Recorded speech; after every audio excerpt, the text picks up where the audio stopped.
Here's how to book a seat on a Perdana Express bus with redBus. Download and open your app. Click the Enter Origin tab to search and select your source city.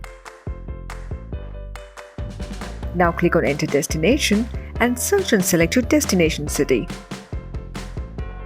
Select your date of travel. To select Perdana Express as your bus operator, click on Sort and Filter. Scroll down and click the Coach Company tab. The app will display a list of bus operators who service that particular route. Look for Perdana Express. Select the bus operator and click Apply. Select the bus of your choice from the range of options that are displayed. Select your seat and then click Done. Select your boarding and your dropping points and then click Proceed. Enter your passenger and contact information and click Continue Booking. Verify your trip details, enter your offer code and select your mode of payment.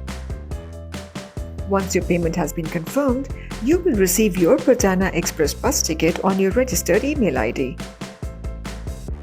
So download the app now and book your bus tickets today with redBus.